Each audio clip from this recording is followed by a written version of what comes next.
दोस्तों नमस्कार, कैसे हैं आप लोग। आई होप आप लोग अच्छे होंगे और आपकी तैयारी भी बेहतरीन चल रही होगी। तो फिजिक्स में आज की हमारी टॉपिक है पदार्थों के सामान्य गुण। आपको बता दें कि साइंस के लिए यह one of the best class होने वाली है। चाहे आप पीआरटी की तैयारी कर रहे हों या फिर जूनियर मैथ साइंस से आप तैयारी कर रहे हों, तो साइंस के लिए यह आपकी सबसे बेस्ट क्लास है, क्योंकि एनसीईआरटी बेस्ड ये क्लास है। इसमें एनसीईआरटी के सभी इंपॉर्टेंट फैक्ट संग्रहित किए गए हैं। तो इस बुक को आपको बहुत ही अच्छे से बार बार रिवीजन के थ्रू तैयार कर लेना है, ताकि एक भी प्रश्न इससे बाहर आपके एग्ज़ाम में न आए। सभी टीचर्स या टॉपर्स आपको यही सलाह देते हैं कि आप एनसीईआरटी बुक को पढ़िए। सीधे सीधे प्रश्न बीपीएससी टीआरई 1, टीआरई 2 और टीआरई 3 में एनसीईआरटी से ही पूछे गए हैं। तो आप भी बेहतरीन स्कोर प्राप्त करना चाहते हैं तो आप भी एनसीईआरटी बुक ज़रूर पढ़ें। स्टार्ट करते हैं आज की क्लास को। चैनल पर यदि आप नए हो तो चैनल को ज़रूर सब्सक्राइब करें, ताकि आने वाले सभी वीडियो का आपको नोटिफिकेशन मिलता रहे। साबुन के बुलबुले का दाब वायुमंडलीय दाब से कम होता है अथवा अधिक होता है, तो आंसर ध्यान देंगे हमेशा अधिक होता है। साबुन के बुलबुले का दाब वायुमंडलीय दाब से स्वचालित हाइड्रोलिक ब्रेक के सिद्धांत पर कार्य करता है। पास्कल के सिद्धांत पर कार्य करता है स्वचालित हाइड्रोलिक ब्रेक। बॉक्स में दिए गए पॉइंट इससे सीधे सीधे एग्जाम में क्वेश्चन बनते हैं, तो आपको बहुत ही अच्छे से ध्यान देना है।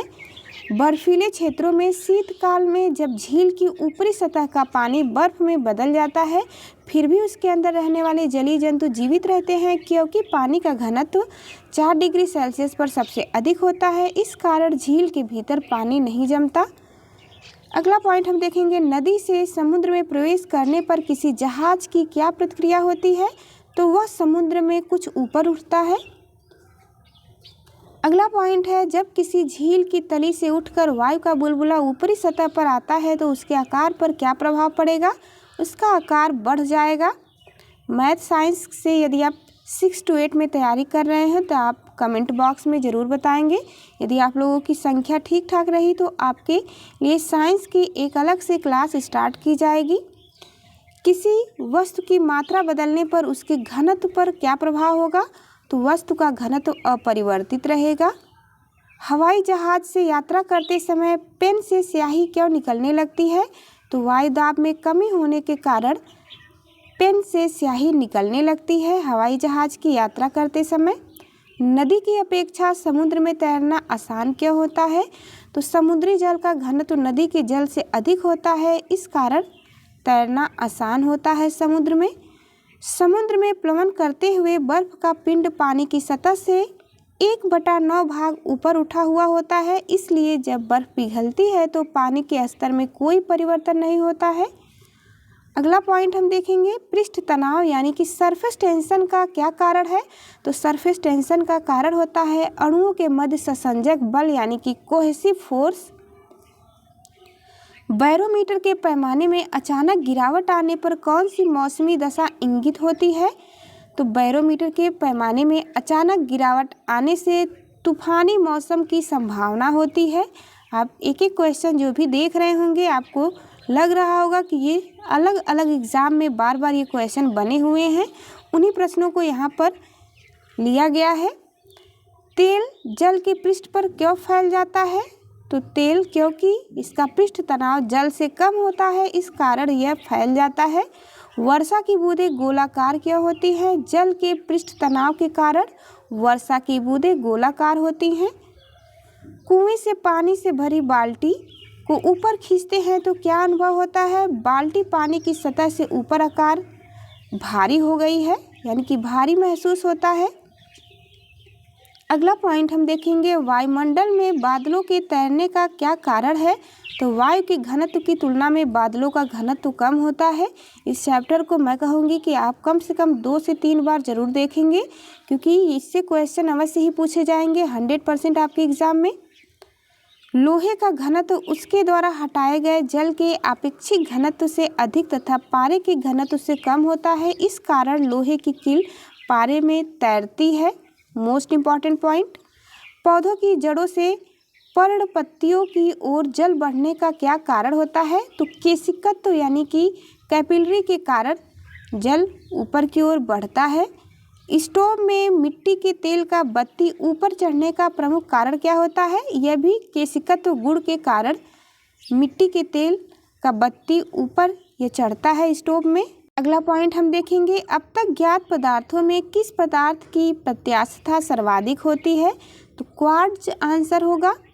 अपमार्जक मिलाने पर जल के पृष्ठ तनाव पर क्या प्रभाव पड़ता है? जल का पृष्ठ तनाव घट जाता है। फाउंटेन पेन किस सिद्धांत पर कार्य करता है? केशिकत्व के सिद्धांत पर कार्य करता है फाउंटेन पेन। समुद्र तल पर एक वायुमंडलीय दाब का मान कितना होता है? तो 1.013 इंटू 10⁵ पास्कल के बराबर होता है। जल का सापेक्षिक घनत्व किस ताप पर सर्वाधिक होता है? तो जल का सापेक्षिक घनत्व 4 डिग्री सेल्सियस टेम्परेचर पर सर्वाधिक होता है। जल से भरी बाल्टी को हिलाकर छोड़ देने पर कुछ समय पश्चात जल अपने आप क्यों स्थिर हो जाता है? श्यानता के कारण जल स्थिर हो जाता है। धातु की शुद्धता ज्ञात करने में किस सिद्धांत का प्रयोग किया जाता है? तो धातु की शुद्धता ज्ञात करने में आर्किमिडीज सिद्धांत का प्रयोग करते हैं। जल से निकालने पर शेविंग ब्रश के बाल आपस में निकल किस कारण से चिपक जाते हैं? तो जल से निकालने पर शेविंग ब्रश के बाल आपस में चिपक जाते हैं। यह गुण पृष्ठ तनाव के कारण होता है।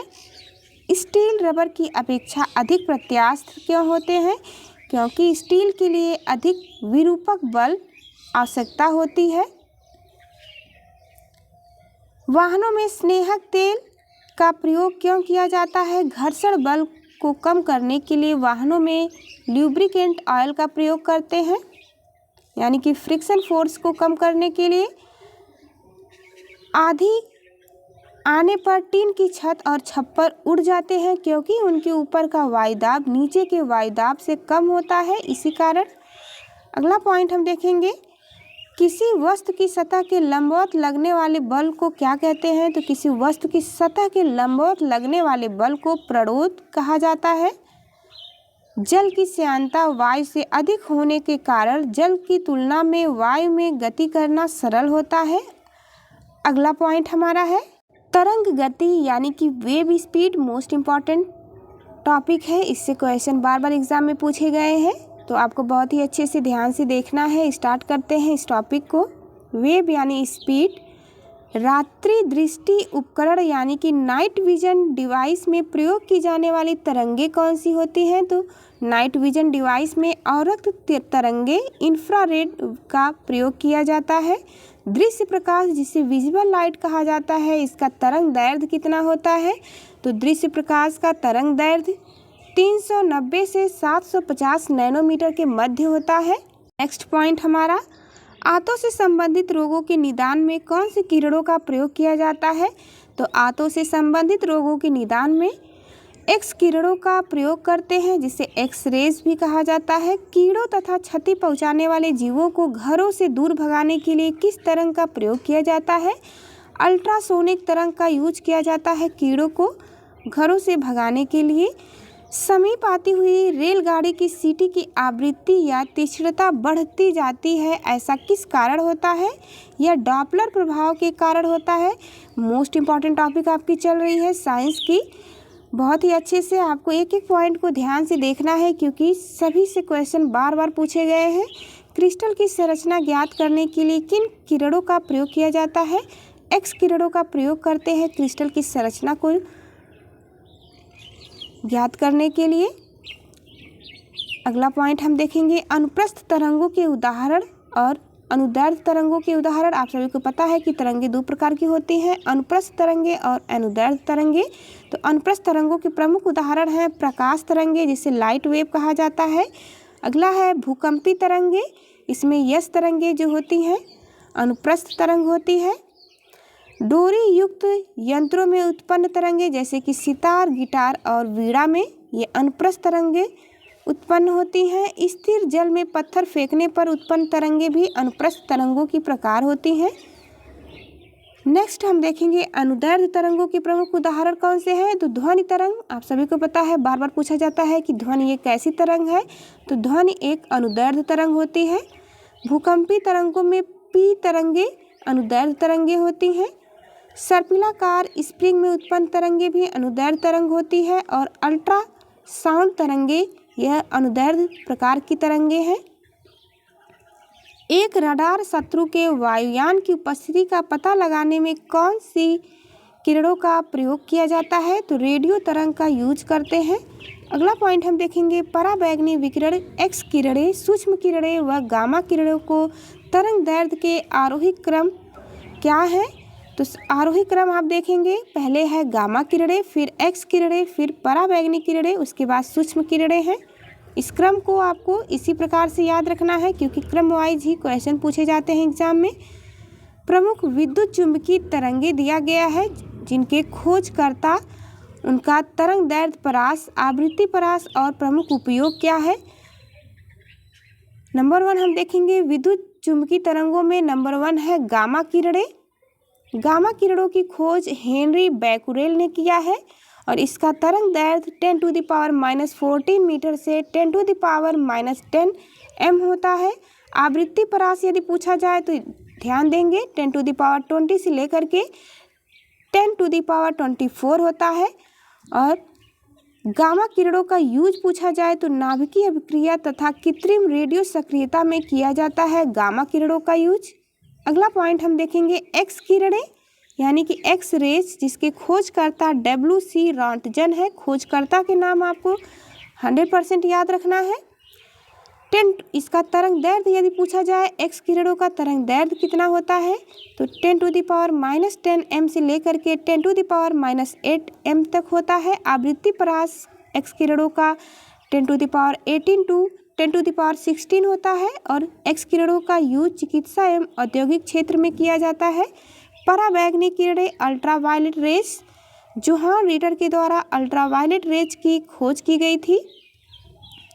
अल्ट्रावायलेट रेज की तरंग दैर्ध्य होती है 10⁻⁻8 m से लेकर के 10⁻⁻6 m तक और आवृत्ति परास इसकी 10⁻16 टू 10⁻14 होती है।